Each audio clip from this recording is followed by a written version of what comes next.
اتنا لمبا سجدہ کیا. ایسا خیال آتے ہی میں اٹھی اور آپ صلی اللہ تعالیٰ علیہ وسلم کے مبارک انگوٹھے کو ہاتھ لگا کر دیکھا تو حرکت محسوس ہوئی. پھر مجھے اطمینان ہوا.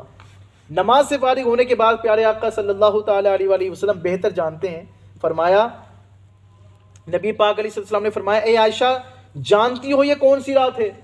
میں نے عرض کیا آپ اور آپ کا رب بہتر جانتے ہیں.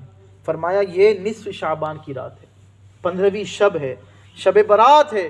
اس رات اللہ پاک اپنے بندوں پر نظر رحمت فرماتا ہے، بخشش مانگنے والوں کو بخشش عطا فرماتا ہے اور رحم طلب کرنے والوں پر رحم فرماتا ہے. اسی طرح ایک مرتبہ شب برات آئی تو اللہ پاک کے آخری نبی صلی اللہ تعالیٰ علیہ وسلم ساری رات نماز پڑھتے رہے یہاں تک کہ صبح ہو گئی.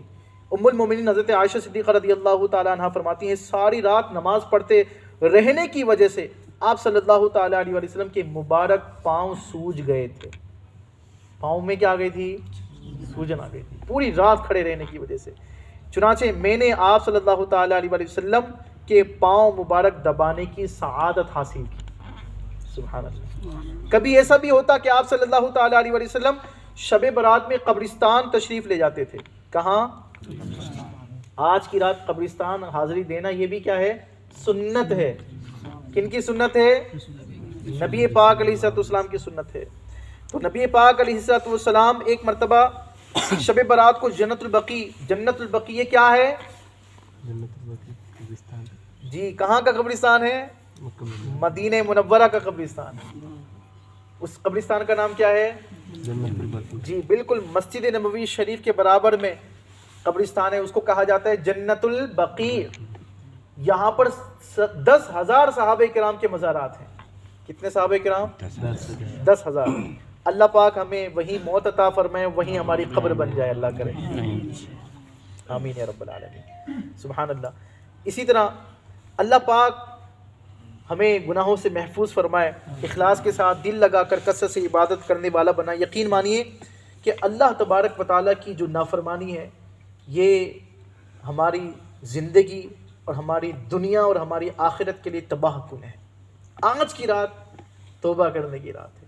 آج کی رات اپنی گناہوں سے خدا کرم اللہ تعالی وجہ الکریم سے روایت ہے، نبی کریم رؤوف الرحیم صلی اللہ تعالی علیہ وآلہ وسلم کا فرمان عظیم ہے، جب 15 شعبان کی رات آئے تو ان میں قیام یعنی عبادت کرو اور دن میں روزہ رکھو. دن میں کیا کرو؟ یعنی اب جو کل کا دن ہے اس دن کیا کرنا چاہیے؟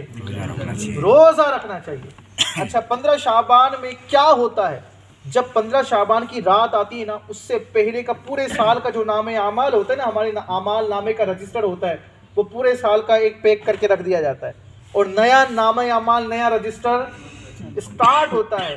تو جب نیا نام اعمال ہو، شروع ہو، تو پہلا دن جب ایسے گزرے کہ ہم روزے کی حالت میں، نبی پاک علیہ السلام 15 شعبان کا روزہ رکھا کرتے تھے، بلکہ آپ تو شعبان کے مہینے میں اکثر روزے سے رہا کرتے تھے. تو اب تو موسم بھی کوئی گرم نہیں ہے، ٹھنڈے دن چل رہے ہیں، پیاس کی شدت بھی اس ٹائپ کی نہیں ہے، روزے رکھنا آسان ہے. تو کوشش کریں کہ کل کے دن کا ہر اسلامی بھائی روزہ رکھے. رکھیں گے انشاءاللہ. لیکن روزہ رکھنے کی وجہ سے اگر ڈیوٹی میں کہیں کوتاہی ہوگی تو شرعاً اجازت نہیں ہے. پھر اسلام اتنا خوبصورت مذہب ہے کہ روزہ رکھنا یہ عبادت ہے، لیکن اگر روزہ رکھنے کی وجہ سے تمہاری ڈیوٹی کے اندر کمی آتی ہے تو پھر جائز، ڈیوٹی میں کمی کرنے کی اجازت نہیں. کتنا خوبصورت مذہب ہے. اسی طرح سے آج کی رات عبادت کی رات ہے. ہونا تو یہ چاہیے کہ عبادت کی رات ہو تو عبادت میں گزرے، لیکن اگر رات جاگ کر گزاریں گے اور ڈیوٹی میں سستی ہوگی تو جتنی دیر سستی کی اتنی دیر کی سیلری لینا کیا ہو جائے گا؟ حرام ہو جائے گا. تو پھر کیا ہے؟ بندہ سو جائے.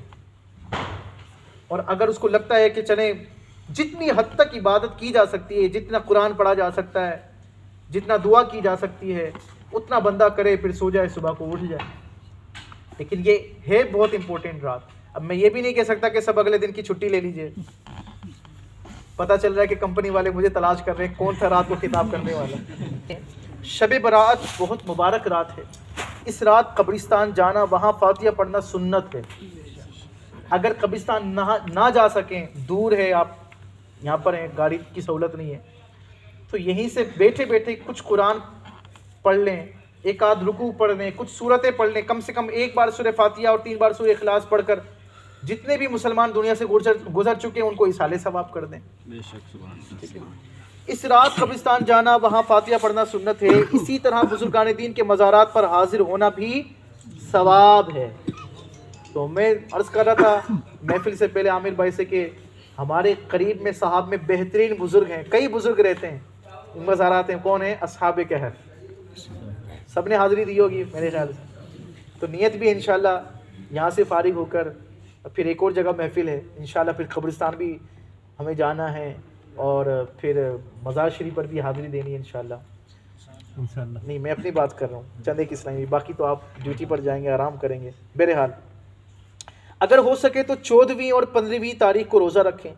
15ویں تاریخ کو حلوہ وغیرہ بزرگان دین کے فاتحہ پڑھ کر صدقہ کریں، اور 15ویں رات کو ساری رات جاگ کر نفل پڑھے، اور اس رات کو ہر مسلمان ایک دوسرے سے اپنے قصور معاف کروا لیں، کیونکہ بغض یعنی دل میں دشمنی رکھنے والے مسلمان کی دعا قبول نہیں ہوتی۔ اگر تمام رات جاگ نہ سکیں تو جس قدر ہو سکے عبادت کرے اور قبروں کی زیارت کرے۔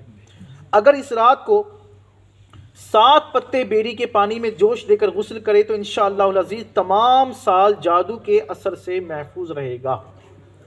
تو اس سال جو ہے یہ جو آج کی رات ہے، یہ مرحومین کو بھی ہمیں اپنے نہیں بھولنا چاہیے، کہ روایتوں میں آتا ہے کہ شب براءت کی رات مرحومین جو ہمارے گھر سے رخصت ہو چکے ہوتے ہیں، انتقال ہو چکا ہوتا ہے، ان کی روحیں گھر کے باہر کھڑے ہو کر یہ اعلان کرتی ہیں کہ آج کی رات ہمارے ایصال ثواب کے لیے صدقہ کرو۔ کیا کرو؟ صدقہ کرو۔ تو میرے خیال سے کوئی گھر ایسا نہیں ہوگا جس سے کوئی نہ کوئی جنازہ نہ اٹھا ہو، کسی کے دادا، کسی کی دادی، کسی کے نانا، کسی کی نانی، کسی کے والد، کسی کی والدہ، کسی کے بہن، کسی کے بھائی، کوئی نہ کوئی دنیا سے رخصت ہو چکا ہوتا ہے۔ تو ان کے ایصال ثواب کے لیے آج کی رات ضرور صدقہ کرنا چاہیے، ضرور بھی ضرور صدقہ کرنا چاہیے۔ اور صدقے کے لیے ضروری نہیں ہے کہ آپ 5 دینار دیں، 1 دینار دے دیں، آدھا دینار دے دیں، ربع دینار دے دیں، 10 فلس دے دیں، 10 قرش، جو بھی ہو سکے ضرور ان کے ایصال ثواب کے لیے پیش کریں۔ تو جو اسلامی بھائی چاہتے ہیں کہ ان کے ایصال ثواب کے لیے کچھ نہ کچھ صدقہ جو ہے نا وہ دیا جائے، تو انشاءاللہ اجتماع کے اختتام پر ایک جھولی کی ترکیب ہوگی۔ میں ریکویسٹ کروں گا، ہمارے عادل بھائی یہاں پر ہیں، کوئی اسلامی بھائی، شاہ رخ بھائی جو بھی ہیں، تو وہ جھولی کی ترکیب کر لیں، جیسے